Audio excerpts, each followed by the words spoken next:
What's going on, guys, and welcome back to the Gould's Gaming and Tech channel. Today we have a special video. I know tons of you guys who had this device, you were so excited to get it. You're like, oh man, it has this feature and that feature and that feature and this feature, and then a couple weeks later you forgot about it. You know what? Shame on you. Shame on you.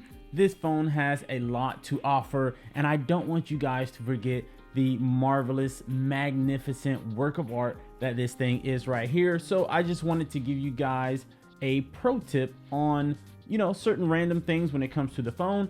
And this week in particular, it's going to be a pro tip about all of the camera features that you may or may not have explored already. So we're going to dive into all of those. Now, disclaimer, this is not a camera test video. This is just to give exposure and to highlight the camera features that you have on your device. So I won't be going through testing every single thing. I'll give you guys some examples, but in no way, shape, or form is this a camera test. So in some ways it's gonna test it. So just bear with me. As always, we got Spidey in the building. He is my co-partner here on this YouTube channel, and he's also my official timekeeper, if you guys do not know. While I make these videos short and sweet for you guys, get you from point A to point B as quick as possible, feel free, if you're new, to hit that subscribe button, and if you're new or returning, make sure to hit that like button and that bell for notification. So without any further ado, again, we have the Galaxy Z Fold 5 right here in all of its beautiful cream colored glory. Now let's dive into the camera features. I set my phone up to, if I double tap this power button, it will take me straight to the camera. So you have a ton,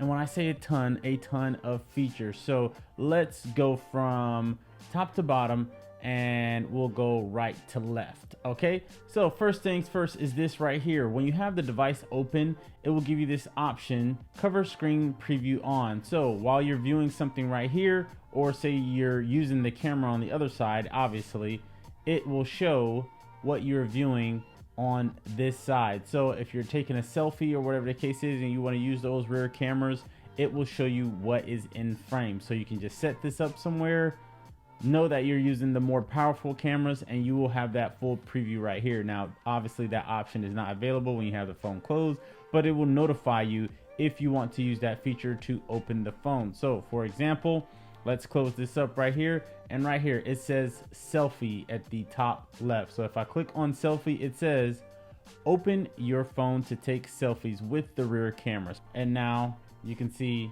you're taking selfies with the rear camera. So that is just one feature. That's what happens again when you open the device up. Next thing right here, if you click on this, it's like a little wand with like pixie dust or something around it. I don't know what to call it, but if you click on that, you will see it will give you different filter options right here. So if you want to leave a preset filter on, you will be able to do so. You have the filters, and then also with the face, it will show you certain face features that you have also in your gallery that you can adjust if you're taking a picture of a face. So if you want it to look more smooth, you want to remove like red eye and stuff, you want the jawline to be more prominent, or even you want to remove red eye from some of your pictures, maybe from the glare or the shutter, you can do that all before you take the picture. But again, like I said, you can do these changes after you take the picture. If you click on that top button right here, it's like a little grid or category or stack. If you click on that, it says see your shots straight away. Any pictures or videos you take will be shown here until you close the camera app. For example, this is another feature that I like. Usually when you take a picture, it gives you a small icon here at the bottom of what you just took a picture of, but activating this mode, once you take a picture, it will now show right here. So now you can see what you're constantly taking a picture of. So if I want to adjust that picture a little bit, again, boom, every picture you take is going to keep adding, and then you can scroll through to see, do I like this one? Do I like that one? I didn't get the angle that I wanted. And then you can select these and share them as you're still in the camera app. So the camera app is over here. Granted, this all is the camera app, but the actual camera and what it's showing is over here. your gallery on what you've done is on this side, and if you long press, you can select those options of what you just did, and you can quickly share those or delete them if you do not like them. The next feature right here, you click on this, it's like a square with a I don't know, with an arrow on it. So as you can see, it says motion photo off, motion photo on. So it's similar to an iPhone feature. It says right here, view motion photo. If I want to make that active, you will see the motion in that photo. So now the next thing on the list, as you can see right here, basically the format or the grid type on how you want your picture to be set up. So if you want to take a picture for like Instagram or social media, you want it in that long form, that, you know, basically the portrait mode, not landscape. Landscape is when you turn your phone to the side. Now, as you can see, this is 16:9 if I turn it to the side, but if I turn it, you know, straight up like this, it is now 9:16. So basically this is your orientation on how you take pictures. You can make it 1:1, 5:6, and you have some other options as well. Now the next thing on here is this clock looking icon. Now basically this is self-explanatory. That is your timers. Next thing is this lightning bolt with a slash through it. Now that is just your flash.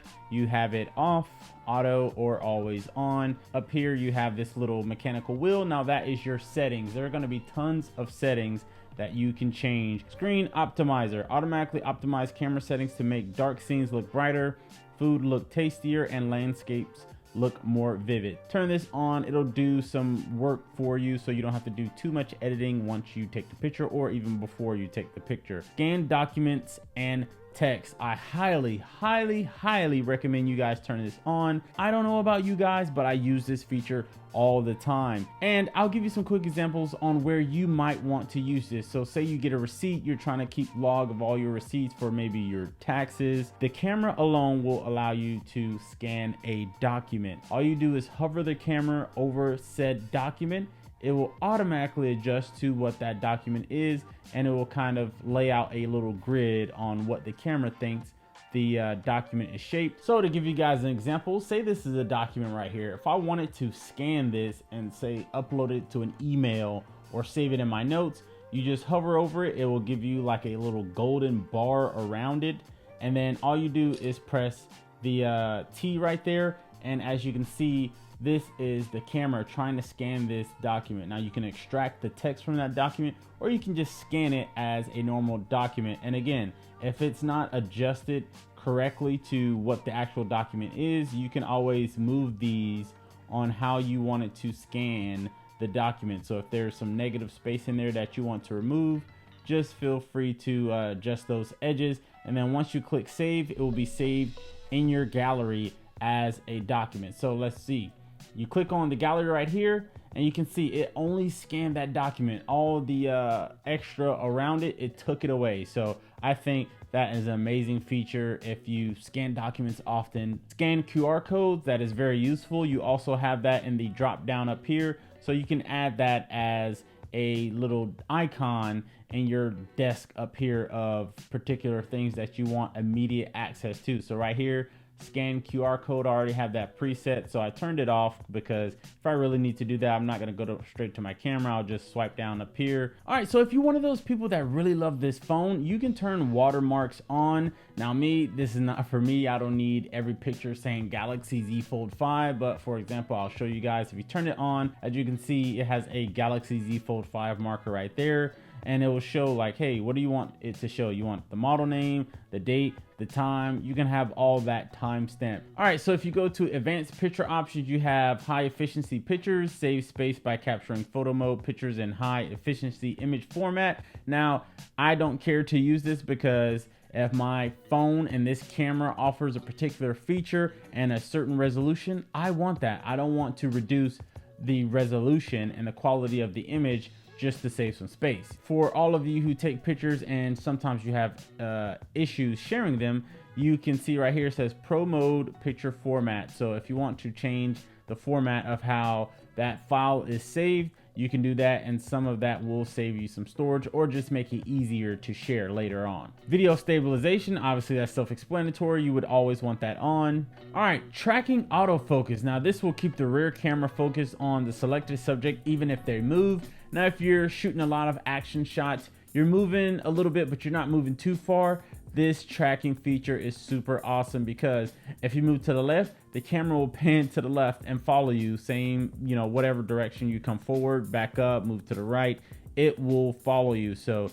I would highly recommend leaving that on or turning it on if it's off on your phone. If you want to talk to your phone, you can say smile, cheese, capture, or shoot to make your camera activate, and then also you can say record video to make it record a video. And then also show palm. I use this feature pretty much all the time when I'm using my camera. I just set it up somewhere, show my palm really quick. Once the camera recognizes your palm, you gotta make sure you get it in frame, but once the camera recognizes your palm, it will automatically snap that photo. All right, so moving along, you have some zoom features here. So if you want to put it on 3x zoom, you can even get a little bit closer. So look how much zoom we have here. This is 30 times zoom.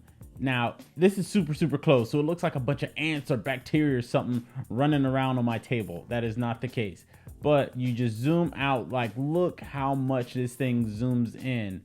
Now, is that some of the computer kind of switching between the actual camera and the chip in the phone to kind of get this image? Yes, it's a combination of both, but the fact that you have 30 zoom, it's pretty good. Now, if you go to photo mode, these are the more unique and better looking pictures, at least in my opinion. For example, if I was trying to take a picture of this Rubik's Cube, if I wanted those photo mode effects, as you can see, it says stay within 3 to 5 feet of the subject. So if I move this camera accordingly, it probably won't show because it's top down, but yeah, there you go. It says ready. So it blurred pretty much the outside of that cube, and it's showing me what I'm trying to really focus on. And then also over here, you can see on the side, you can change the strength or the effects over here. So if you click on this little circle right here, you can change the effect strength, so you can determine how much it's blurring, how much it's not. So that is a pretty cool feature. All right, next is video. We have videos. Now you have this one-time zoom here, but you can kind of adjust accordingly with your fingers. And then all camera modes, obviously, if you tap on the screen on wherever you want it to focus, it will focus in that direction, and you can also change the brightness of that area. So let's just put that to default. 8K 30 frames. Now if you click on this, you will see all the modes that it will shoot in. You have 8K 30 frames, you have ultra high def 60 frames, ultra high def 30 frames, you have regular HD 60 frames, 30 frames, and 30 again. That is all the shooting modes. Record of thumb or rule of thumb is ultra high def 30 or 8K 30. You don't really need 8K. Definitely if you're trying to like upload videos or something. Will the 8K really show? Will you notice the 8K? Maybe. If you're really looking hard, you will notice it. But other than that, you won't really notice the 8Ks. And then right here, super steady on. If you're bouncing around, jumping around, this will kind of keep that frame or whatever you're trying to capture steady. So if you're shaking your hand a little bit, it will try its best to keep that capture as focused and as stable as possible. Last but not least is this more tab right here. Now you have Bixby Vision. For those of you who don't know, Bixby Vision, you can just use the camera to search anything that you come across. If I click on Bixby Vision right here, I do have it on airplane mode because I don't want to get a call or anything while I'm recording. But if I wanted to use that mode, you just click on Bixby Vision, it'll show the camera. You put a subject in focus and it will search that via Pinterest. So if you see something you're like, man, what kind of food is that? Or what kind of car is that? Or whatever the case is, you use Bixby Vision, it will search it by the image or by the text and try to find something close to it. Expert RAW. So if you click on Expert RAW, it will give you so many options on how you want to shoot. So you have white balance, the focus on auto, speed, ISO. You can change all these, change what camera you shoot with, so on and so forth up here. You can also shoot pro video. You can also shoot night mode. So if you're in this situation where there's very limited, if any, lighting, just make sure to swing over to more and click on night mode, because your camera, or it lets your camera know that, hey, it's going to be a dark picture. I need to compensate for that scenario. So allow your camera to work for you, not against you. So you have the night mode. You have food. If you're taking a picture of food, this mode is specifically designed to emphasize that food. So the vibrance, the brightness, the colors, and different kinds of foods, it will emphasize those. Panorama, again, self-explanatory. For those of you who don't know, that's when you take a picture with your camera and you kind of pan out. You pan like this. That's what panorama means, and you will have a longer picture. Super slow mode. Now, the quality on this is not the best because obviously it's super slow. But if you need to capture something that's moving that fast, you have this feature, and then you have the regular slow mode as well. So again, the quality is going to be reduced a little bit because it is the slow mode. It's not super still, but you still have that feature should you need it. You have hyperlapse. So those of you who like boomerangs and all that stuff, that's basically hyperlapse. You have portrait video. Portrait video, that's basically cinematic mode. Cinematic mode on the iPhone, that's what portrait video is. To simplify it, okay, it's not exactly the same, but to simplify it, that's what it is. And then last but not least is the director's view. So this will give you a lot of options right here. So it's basically showing you all three cameras at once. So this is what each of them are seeing, and this is what each of them are shooting. So if you want to use that, you just click on it and you can kind of go crazy with it. So as you can see right here, showing all three cameras, and then you click this right here, you can still see the photos that you have already saved. And now if you close the phone and you go to the camera, you have director's view, and look, there you go. You have basically the front camera in use. So it's shooting on all three of the back cameras, but it's also recording on the front selfie. So this is good for like a streaming type of setup. Is as good as quality as regular streaming setups? No, it is not. But should you be short on equipment, you have this feature should you need it. I try to make this video short and sweet, but there is so much when it comes to the features on this phone and the tips and the tricks that you don't really notice after the hype goes down. Spidey's telling me, hey, it is time to go. Wrap it up, buddy. It's getting a little bit late. Okay. Thank you guys for tuning in. If you made it this far, make sure again to drop that like, hit that bell for notifications. I love you guys as always, and I appreciate it, and I will see you guys in the next one. Peace.